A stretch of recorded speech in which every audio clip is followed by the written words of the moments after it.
신앙생활의 원리라는 주제로 벌써 몇 주째 하나님 말씀 같이 나누고 있습니다. 첫째 원리는 구원의 확신을 갖자. 그렇죠? 둘째는 순종하자. 구원은 은혜로, 축복은 순종으로. 순종할 때 복이 임한다. 세 번째 원리는 뭐였죠? 교회 생활에 성공할. 교회 생활이 세 번째이다. 신앙생활은 곧 교회 생활이니. 교회 생활을 잘하기 위해서는 무엇이 중요하다? 관계가 중요하다. 먼저는 하나님과의 관계요, 그리고 사람과의 관계입니다. 행복은 이 관계와 영향이 깊습니다. 한마디로 하나님과 사람 간에, 또 서로 간에, 사람과 사람 간에 사이가 좋으면, 관계가 좋을 때 행복하고 그렇지 않을 때 불행해집니다. 하나님 사랑은 반드시 이웃사랑, 사람 사랑으로 이어져야 하고, 이웃사랑은 다시 하나님 사랑을 더해서 우리의 신앙은 그렇게 연관이 되어서 깊어지게 됩니다. 관계 행복이란 지난 시간에 조연산 목사님의 책에서 그래 좋은 관계를 맺기 위해서 5가지 법칙을 이야기했어요. 한번 띄워줘 볼까요? 5가지 법칙. 뭐였죠? 뭐였으면 안 나와요. 연약하면 도와주고, 시작. 부족함은 채워주고, 허물은 덮어주고. 나왔네요. 네 번째, 5째, 제가 압축할게요. 연약함은 잘 해야 돼요. 그 다음 화면은 저 뒤쪽에 안 나와 있어요. 다시 시작. 연약함은, 부족함은, 허물은, 좋은 것은, 뛰어난 것은. 그 다음 화면이요. 자, 이제 시험입니다. 연약함은, 목소리가 줍니다. 다시 한번. 연약함은, 부족함은, 네, 허물은, 좋은 것은 말해주고, 뛰어난 것은 인정해주고. 할렐루야. 5가지 이렇게 살면 우리 관계가 훨씬 더 좋아질 것 같습니다. 연약함을 도와준다, 부족함은 채워준다, 허물은 덮어주고, 좋은 것은 서로 말하고, 잘하는 것이 있다 인정해 주는 것입니다. 지난 시간에 이런 말씀들까지 이렇게 보았는데, 오늘 또 이런 관계 문제들에 대해서 한 번 더 생각해 보고자 합니다. 우리가 교회 생활, 이렇게 신앙생활은 교회 생활인데요, 교회 생활에 기쁨이 있어야 되죠. 기쁘십니까? 기쁨이 있습니까? 아멘. 교회는 초상집이 아니라 무슨 집이에요? 잔치집이다.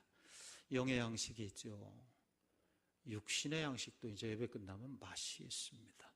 예배가 있고 찬송이 있고 무엇보다 만남이 있는 곳, 그래서 기쁨이 충만한 곳, 하나님의 집, 하나님의 교회입니다.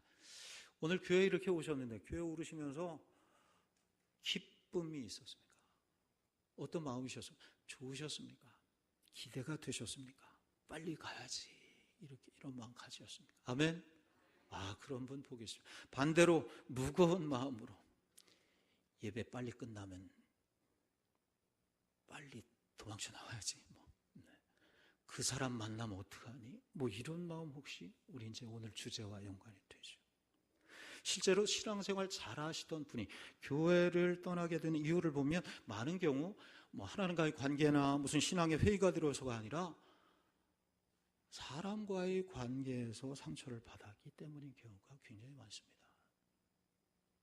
관계가 중요하죠.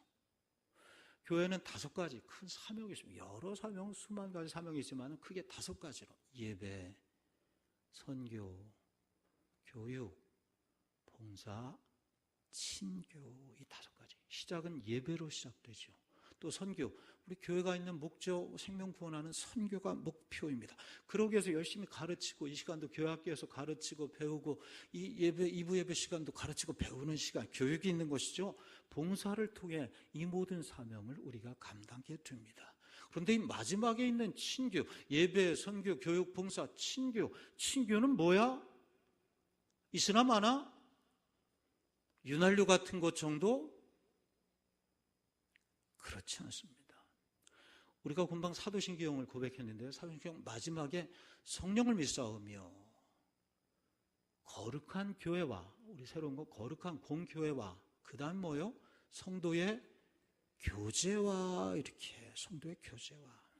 우리가 신앙으로 고백하는 거죠. 성령을 믿는 것처럼, 거룩한 교회를 믿는 것처럼 성도의 교제, 사람과 성도와 성도 간의 관계 맺는 것, 이것이 좋을 때, 이것이 바르게 잘 될 때, 이것이 신앙을 좌우하는 중요한 요소임을 사도신경을 통해서 수백 년 동안 성도가 교회 안에서 고백해 온 것입니다. 믿음의 교제, 성도 간의 관계가 중요합니다. 예, 이 성도 간의 친교가 제대로 되어 있지 않으면 교회는 은혜가 사라지게 되지요. 예배가 서로 간에 높은 벽이 있을 때 상처로 서로 이쪽 저쪽에 앉아 있다면 예배가 맹맹하게 되겠지요. 당연하죠. 가르치고 배우는 자리에 우리가 있는데 지식을 전달하는 통로밖에 되지 못할 것입니다. 봉사하다가 다툼이 일어나게 될 것이고, 그리할 때 선교가 될 리, 생명구원의 역사가 일어날 리 만무합니다. 그래서 5가지 교회 사명 가운데 저는, 물론 맨 앞에 있는 것은 예배이고 선교가 중요한 목표이지만은 맨 마지막에 있는 교제, 믿음의 관계, 성도의 교통함, 이것이 중요합니다. 이게 전제가 되어 있을 때 예배가 살게 되고 가르치고 배우는 신뢰가 생기고 선교하고 봉사하는 자리에 이르게 되는 것입니다. 예수께서 이것을 이렇게 강조하세요. 발을 씻겨 주십니다. 마지막 성만찬 하시기 전에 제자들 발을 씻겨 주시면서 관계를 서로 잘 맺는 본을 보여주셨죠. 베드로에게 내가 네 발을 씻지 아니하면 나는 너와 상관이 없다. 베드로가 뭘 발을 씻어 주십니까? 주님하고 나하고 무슨 관계인데? 스승하고 수제자 관계인데 뭔 발까지? 발 안 씻겨주면 너 나랑 상관이 없다. 발 씻는 게 중요하다는 거예요. 여러분 서로 발 씻기십니까? 손이 아니라 발입니다. 발은 냄새가 나죠. 더럽습니다. 얼마나 또 고단해. 하루 종일 이것저것 헤매느라, 온몸을 지탱하느라 얼마나 힘들었어요. 손이 아니라 발입니다. 손은 상처가 나거나 더럽거나 한 것이 표시가 나요. 눈에 보여. 너 아프구나. 너 붕대 감았구나. 근데 발은 보이지 않습니다. 얼마나 마음의 아픔이 있는지, 얼마나 수고와 고단한 짐이 인생 가운데 있는지, 얼마나 힘든지. 그래서 성도 간에 서로 발을 닦아줄 때 관계가 깊어진다. 이것저것 따진다면 한이 없죠. 누가 잘했느니 네 발이 더 더럽고 냄새난다느니. 그러나 교회는 경찰서가 아닙니다.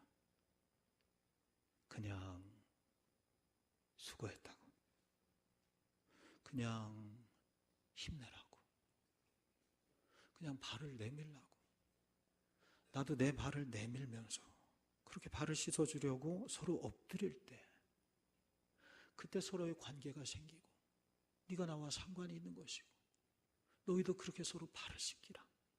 그리할 때 행복한 신앙생활, 또 복된 교회 생활이 될 수 있다 하시는 것입니다. 여러분 축복해요. 아름답고 복된 관계가 있는 우리 교회 원 성도들, 아직은 부족하지만 그런 성도가 되시기를 주의 이름으로 축원합니다. 그럼 문제는 어떻게 하면 이 좋은 관계를 맺을 수 있는가? 여러 이야기를 통해서 할 수 있죠. 오늘 본문을 통해 권면을 듣고자 해요. 성경에는 특히 사도 바울의 서신이 신약성서에 13개 있다 이렇게 전하고 있는데요. 바울 서신에는 이 관계에 대한 권면들이 많아요. 물론 하나님과의 관계를 먼저 이야기하지만 그것과 더불어 똑같은 무게와 부피를 가지고 성도와 성도 간에, 너와 나 간의 관계에 대한 이야기를 굉장히 많이 해요. 고린도서에 고린도 교회, 빌립보서에 빌립보 교회, 로마서에도 로마 교회, 그리고 오늘 본문이 속해 있는 에베소서 에베소 교회, 사도와 성도 간에 갈등이 생겨서 다툼이 있는 경우가 많이 있었던 것입니다. 사도와 성도들 간에도 사도 바울이 고린도 교회에 그랬죠. 사도 맞느냐 이런 것 때문에 서로 다툼과 갈등이 있었습니다. 고린도 교회 같은 경우는 은사가 서로 달랐죠. 방언이 더 높다, 예언이 더 높다. 은사가 서로 다른 성도들끼리, 직분자들끼리도 빌립보서 4장에 보면 유오디아와 순두계에게 권하노니 뭐요? 중직을 가지고 있었습니다. 서로 간에 마음이 맞지 않아 관계가 틀어졌습니다. 사도행전에 보면 히브리파와 헬라파 성도들 간에 그래서 권면하고 있는 것입니다. 이렇게 하라. 오늘 말씀에 보면 세 가지로 권면을 해요. 첫째는 관계가 좋기 위해서는 지체의식이 있어야 됩니다. 한번 따라할까요? 지체의식. 지체의식을 가져. 오늘 25절이 이렇게 시작돼요. 그런즉 함께 읽어요. 시작. 그런즉 거짓을 버리고 각각 그 이웃과 더불어 참된 것을 말하라. 이는 우리가 서로 지체가 됨이라. 아멘. 당연하죠. 지체가 됨이라. 한 지체라는 것입니다. 성경은 여러 곳에서 교회를 그리스도의 몸이라 이렇게 비유해요. 예수님의 몸이 우리 이 안에, 우리가 몸을 구성하고, 머리는 누구예요? 예수 그리스도께서 머리시죠. 우리 15절 말씀에 보면 그는 머리니 곧 그리스도시라. 에베소 4장 15절에 머리가 되신 주님을 중심으로 해서 우리 모두가 그 몸의 지체들이라는 비유를 아주 선명하게 우리 몸을 가지고 우리 교회 모든 성도들에 대해서 비유하고 있는 것입니다. 그 몸의 지체이라. 누구는 손과 발이 되고 누구는 눈, 코, 입이 되는 것이다. 우리가 교회 안에 들어와서 이렇게 예수 믿어 구원받음을 통해서 그리스도 예수 안에서 한 지체, 한 가족이 된 것이, 물론 이 가족의식이, 한 지체의식이 옅은 사람도 있고 좀 깊은 사람이 있죠. 저는 깊은 사람은 깊은 대로 은혜가 더 많이 받고 사는 것이고, 옅은 사람은 그만큼만 받고 살아가는 것이에요. 여러분 어떻습니까? 우리는 처음 태어나서 사람의 가족이 되죠. 성도는 2번 태어난다고 하죠. 2번째 다시 태어나 거듭남이라, 그 중생이죠. 니고데모에게 하신 말씀, 하나님의 가족이 됩니다. 뭐가 더 중요해요? 사람의 가족, 하나님의 가족, 둘 다 중요하죠. 어릴 때는 점점 크면서 살아가면서 가족이 중요해서 사람의 가족. 그런데 점점 연배 토할수록 하나님의 가족이 귀합니다. 우리 주님을 보면요, 우리 주님은 이 사람의 가족도 귀하지만 하나님의 가족, 영적인 가족, 이 가족을 중시하셨어요. 100년 인생을 훨씬 넘어서 영원한 천국, 우리 주님은 선포하시는 가장 중요한 주제가 천국이 가까이, 하나님 나라가 선포의 주제 아니었어요? 우리 주님은 날마다 이 땅을 바라보면서도 50년 사는 인생, 100년 인생을 넘어서 영원히 살아갈 저 천국, 하나님 나라를 강조하시고 그것을 목표로 삼아 염두에 두고 말씀하신 것이죠. 그래서 마태복음 12장에도 보면 누구든지 하늘에 계신 내 아버지의 뜻대로 하는 자가 내 형제요 자매요 모친이라. 엄마 마리아가 들으면 서운할 말씀 같지만 그것을 귀히 여기신 것입니다. 지난 주일 이 어르신들에 대한 말씀을 제가 이렇게 했는데요, 여기도 또 오늘 어르신들이 이렇게 계신데, 세월 더할수록 사람의 가족도 귀하지만 하늘 가족, 영적인 가족이 귀하다, 이런 생각이 듭니다. 때론 믿음의 가족, 영적인 가족이 육신의 가족이 채워주지 못하는 위로와 소망과 새 힘을 줄 때가 있습니다. 경험하십니까? 저는 우리 성도들이라면 이 경험이 점점 더 많아져요. 물론 젊을 때는 뭐 가족이 더 중요하고 그러지만 70대, 우리 어르신들 80대, 90대 가면서 믿음의 가족, 하늘을 함께 바라보는 가족, 하나님의 가족, 영적인 가족이 점점 중요한 자리를 차지하는 것. 내게 그런 가족들이 많은가 돌아보십시오. 많을수록 믿음이 견고해질 것입니다. 여러분, 그러므로 지체들 간의 관계가 좋을 때 몸이 건강하고 기뻐합니다. 지체 하나가 상해봐요 온몸이 아파하는 것입니다. 별거 아닌 기관이라 할지라도 그 한 지체 때문에 우리가 고통하고 아파하는 것입니다. 언젠가 제가 손톱 끝이 뭐 생인손이라 하나요? 뭐 손톱 밑에 뭐 가시가 들렸나요? 그게 골마서요. 별거 아니에요. 손톱 뭐 온몸에, 눈에 비하면, 심장, 폐 여기에 비하면 손톱 그까짓 건 뭐라. 손톱 있으나 마나 손톱 그거 밑에 하나 가시 하나 박혀. 그거 뭐 무시하고 잠잘 수 있나요? 안 돼. 밤새 끙끙 앓고 굶어서 말이죠. 몸의 중심이 어디일까? 그런 질문이 있어요. 심장이 몸의 중심이다. 폐가 중심이다. 간이 중심이다. 어떤 분은 몸의 중심은 배꼽이라고 하는 분도 계신데, 내 몸의 중심은 아픈 곳이다 이렇게 말해요. 내 몸의 중심은 아픈 곳이다. 한 곳이 아프면 모든 신경이 다 그리로 가. 평소에는 간, 폐 아무 생각 없이 사는 건강한 사람이라 할지라도 간이 문제가 생겼다. 여기만 간이 이쪽에 윤집 사람인데 심장이 그만큼 한지체로 상하면 모두가 고통을 받는 것입니다. 여러분, 우리가 예수님 머리가 되신 몸의 한지체이라. 서로의 생각은 다릅니다. 자라온 배경도 생김새도 사는 모습도 다 다릅니다. 그러나 다름을 인정하는 것입니다. 확정하면 부부간에도 마찬가지예요. 서로 간에 이해해 주는 것입니다. 그런 서로를 높여주고 존중해 주는 것입니다. 유대인들이 즐겨 사용하는 비유 가운데 이런 비유가 하나 있어요. 아이가 태어났는데 몸은 당연히 하나이죠. 머리도 하나여야 되는데 웬일이에요? 우리가 사진으로도 본 적이 머리가 두 개인 거예요. 머리가 두 개. 얘가 말하고 얘가 말하고 머리가 두 개예요. 질문을 한 거예요. 이 아이는 하나입니까? 둘입니까? 몸은 하나지만 머리가 둘이니 이렇게 말하고 이렇게 말을 하니 하나입니까? 둘입니까? 한 랍비가, 지혜로운 랍비가 이렇게 답을 주었다고요. 한쪽 머리를 이제 비우니까 때렸을 때 다른 쪽 머리가 울면 하나이다. 그런데 아무리 때리고 꼬집고 상처를 냈는데도 다른 쪽 머리가 웃고 있으면 그는 둘이다. 여러분, 우리가 하나님을 아버지로 부르는 우리들입니다. 성도이죠. 예수 그리스도를 머리로 가진 우리들입니다. 우리는 둘입니까? 하나입니까? 다시 불러봅니다. 지난주에 불렀죠. 하나님 아버지, 시작. 지자를 그냥 뚝 끊으면 정없고 지자를 길게. 하나님 아버지, 시작. 우리가 한 하나님을, 우리 주님을 머리로 모신 한 지체들입니다. 주 안에서 한 지체이라, 한 식구이라. 그 은혜가 함께 하시기를 축복합니다. 첫째, 관계를 위해서 지체의식을 가져야 된다. 당연하죠.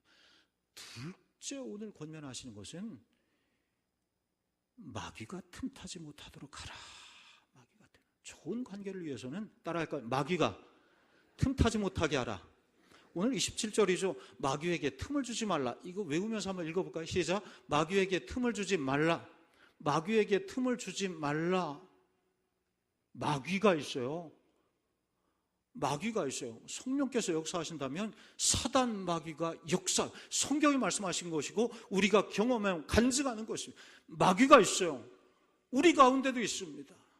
우리 집에도 있고 교회 안에도 내 마음속에도 사단 마귀가 역사하면 그 사단 마귀는 가만히 있지 않습니다. 가만히 있으면 좋겠는데 사단 마귀가 하는 일이 지 사명이 있어요. 지 사명 갈라놓게 하고 망하게 하는 게 사단 마귀의 사명이에요. 지 사명대로 열심히 일합니다. 그래, 틈을 만들어요. 하나님과의 틈, 가족과의 틈, 성도와의 틈. 마귀는 틈을 좋아해요. 틈에서 살아요. 틈을 만들고 틈을 벌리고 그 틈을 통해 역사합니다. 마귀가 얼마나 가만히 있지 않은지 베드로서에는 이렇게 비유하죠. 우는 사자와 같이 삼킬 자를 두루 찾는다. 우는 사자는 배고픈 사자라는 뜻이에요. 배부른 사자는 옆에 양이 있어도 둘이 잘 노는 건 무슨 사진 영상으로 보지만 배고픔은 가만두지 않습니다. 두려운 존재 같아요. 사단 마귀가 우리를 삼키려고 우는 사자와 같이 달려든다는 것입니다. 그 달려드는 곳이 어디인가? 틈입니다. 생각의 틈, 감정의 틈, 무엇보다 관계의 틈을 탑니다. 그래서 30절에 보면 그것은 성령을 근심케 하는 일이라. 어떤 경우에 마귀가 틈을 타는가? 세 가지로 오늘 말씀이요. 첫째는 오래 분을 품고 있으면 마귀가 틈을 탄다는 거예요. 오늘 말씀 26절에 분을 내어도 죄를 짓지 말고 해가 지도록 분을 품지 말라. 무슨 뜻이에요? 해가 지도록, 다음 날이 되도록 분을 품고 있으면 마귀가 반드시 거기 틈탄다. 우리 그런 적이 있습니까? 우리가 분이 나죠. 때론 노를 바랄 때도 있고, 사람이 몸을 가지고 때론 그럴 때도 있죠. 그런데 중요한 것은 해가 지도록 다음 날이죠. 해가 지건 이스라엘에 다음 날까지 그 분을 품고 있느냐? 한 주, 두 주 오래 쌓아둘수록 은혜 떨어집니다. 복이 오자죠. 성령께서 역사하지 않아, 마귀가 역사하니까 성령이 떠나가십니다. 마귀가 틈을 타는 곳, 분노를 쌓아두는 곳입니다. 두 번째는 말 때문에 마귀가 틈을 타요. 29절 말씀에 보니까 우리 한번 29절에 읽어봐요. 무릇, 시작. 무릇 더러운 말은 너 입 밖에 내지 말고 오직 덕을 세우는 데 소용되는 대로 선한 말을 듣는 자들에게 은혜를 끼치게. 아멘. 31절에도 떠드는 것 말이죠. 비방하는 것, 이것도 말에 관계되는 것. 질책해요. 좋은 말, 선한 말, 덕스러운 말을 할 때 주의 성령께서 함께 하시지만 거친 말, 더러운 말이라 이렇게 표현하는데요, 부정적인 말, 비방하는 말, 교묘하게 좋지 않은 소문을 내고 불평하고 원망하는 말. 여러분, 이 말을 할 때는 정말 사단이 날 잡아잡수, 사단에게, 마귀에게 나한테 들어오세요, 날 잡아잡수세요, 한번 따라할게요. 날 잡아잡수. 대답이 별로 기분 안 좋아. 날 잡아잡수. 말을 통해서 든다. 예수님은 복된 말을 통해서 은혜를 끼쳤습니다. 축복하시는 말을 하셨죠. 위로와 소망을 주시는 말을 했습니다. 생명을 구원하시는 말, 질책하고 꾸짖는 말을 하실 때에도 사랑으로 깨우치게 하신 것입니다. 우리 또한 축복의 말, 은혜와 덕을 끼치는 말을 해야 됩니다. 그렇지 않을 때 그 입술에, 그 자리에 마귀가 틈타게 돼서 관계를 그르치게 된다. 세 번째는 언제 마귀가 틈을 타느냐? 신뢰가 깨질 때 서로 간에. 오늘 말씀 25절에 보면 그런지 거짓을 버리고 참된 것을 말하라. 거짓말 때문에 성도 간에 신뢰가 깨집니다. 사람에게 실망하게 되고 그 자리에 마귀가 틈을 타게 된다. 28절에 보면 도둑질하는 자는 다시 도둑질하지 말고, 남의 것을 훔치는 사람, 마땅히 해야 할 바를 하지 않는 사람, 도둑질하는 것이, 거기에 사단이 틈탄다. 야, 목사님, 나는 도둑질 안 해요. 스펄전 목사님은 영적인 도둑질이 있다고 말해요. 들어보십시오. 주일을 밥 먹듯 어기는 것은 주일을 도적질하는 주일 도둑이다. 예배를 신령과 진정으로 드리지 않고 때를 따라 예배를 빠뜨리는 일은 예배 도둑이다. 하나님 앞에 드려야 할 것을 구별하지 않고 제대로 드리지 않으며 제 마음대로 사용하는 일, 헌금 도둑이다. 하나님께 돌아가야 될 영광을 자기가 중간에 가로채면 영광 도둑이다. 예, 마귀가 틈타지 못하도록 하라. 오래 분을 품지 말고 덕스러운 말을 하고 서로 간에 신뢰를 쌓아라. 그리할 때 주의 성령께서 역사하시어서 사단 마귀가 한 길로 왔다 7길로 물러가리라. 할렐루야. 좋은 관계를 쌓는 것을 말씀하고 있어요. 첫째는 지체의식을 가지라. 둘째는 마귀가 틈타지 못하도록 하라. 마지막 세 번째는 용서하라 하는 것입니다. 좋은 관계를 맺기 위해서 어렵죠. 제일 어려운 게 마지막이다. 따라할까요? 용서하라. 32절이죠. 서로 친절하게 하며 불쌍히 여기며 서로 용서하기를. 우리 읽어봐요. 시작. 서로 친절하게 불쌍히 여기며 서로 용서하기를 하나님의 그리스도 안에서 너희를 용서할. 아멘. 당연하죠. 용서하지 못할 때, 마음에 품고 있을 때 관계가 깨집니다. 우리는 용서해야 해요. 왜 용서해야 되는가? 그냥 무조건 용서하라 명령이다. 이유가 있어요. 하나님이 그리스도 안에서 너희를 용서하심과 같이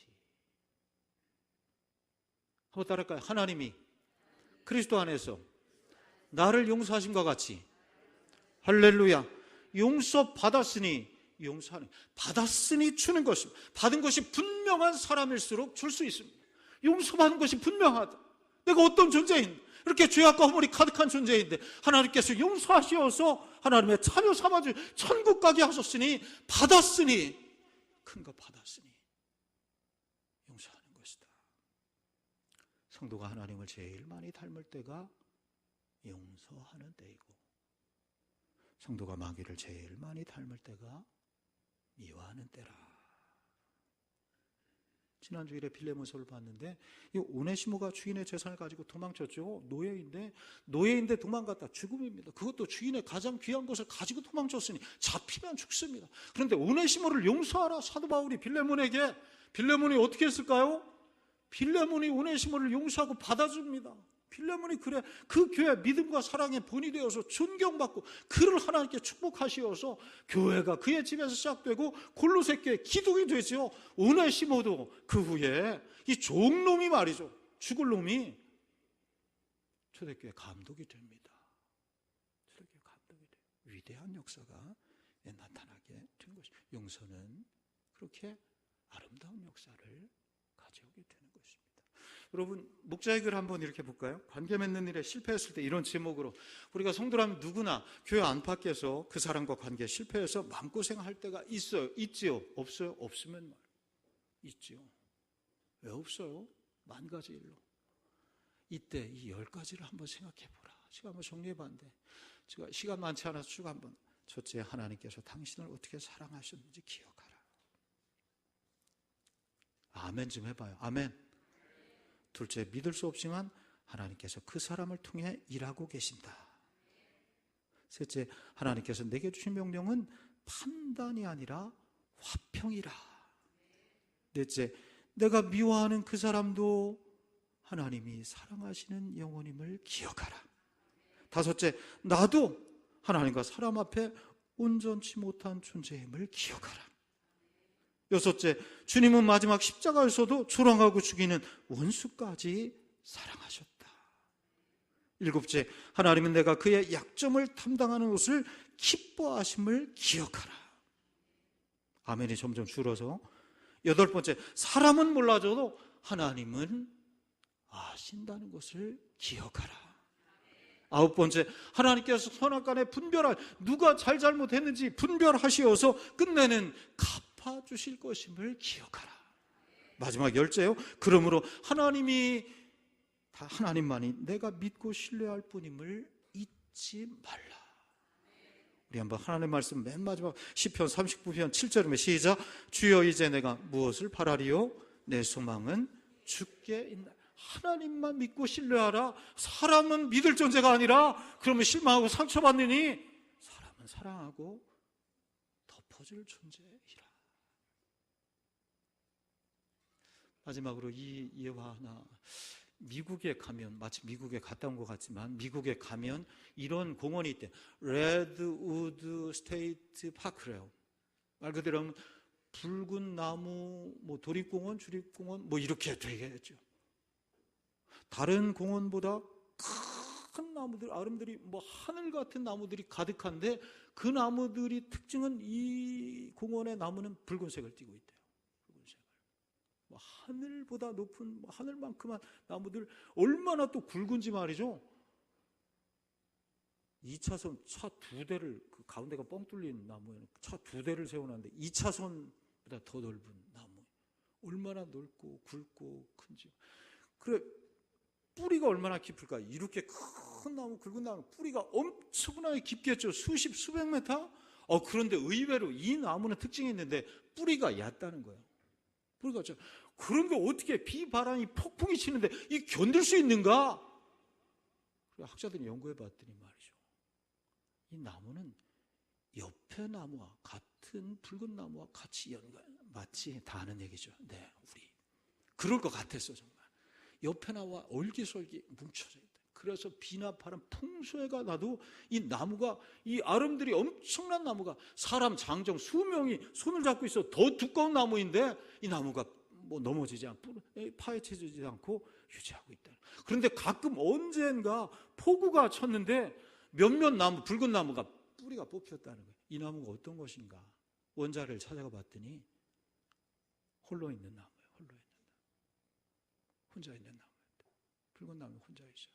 그래, 이 나무 이름을 더불어 사는 나무, 혼자서는 살 수 없는 나무라 이렇게 이름 줬대요. 성도가 그 이름 가지고 있습니다. 혼자서는 살 수 없는 나무입니다. 위로 하나님과 관계의 뿌리가 깊어야 되고, 옆으로 성도 간에 얼기설기 좋은 관계를 맺어야, 그리야 할 때 세상의 온갖 풍랑과 고난이 닥쳐도 극복하며 천성을 향해서 힘차게 달려갈 수 있는 것입니다. 오늘 말씀 마무리해요. 관계를 잘 맺기 위해 지체의식하지라. 마귀에게 틈을 주지 마라. 용서하라. 이거 어렵지요? 그래서 우리는 주님 의지합니다. 내 힘으로 해야지. 오늘 결심 되지 않는 것이요. 그래, 주님 앞에 이 문제를 가지고 나오는 거, 십자가 앞에 가지고 나와 기도하는 것이죠. 쏟아놓는 것이죠. 십자가를 주님 앞에. 세상에서 가장 큰 귀를 가지신 우리 하나님 앞에, 가장 큰 가슴을 가지신 주님 앞에, 가장 좋은 상담자가 되신 성령님께 쏟아놓는 것이죠. 그리할 때 주께서 위로하시고 우리에게 손 내밀어서 발을 닦아줄 수 있는 믿음과 지혜와 능력을 허락해 주시어서 좋은 관계를 회복할 수 있게 하시는 것입니다. 그 은혜가 영락의 모든 성도 가운데 함께 하시기를 주의 이름으로 축원합니다. 기도하겠습니다.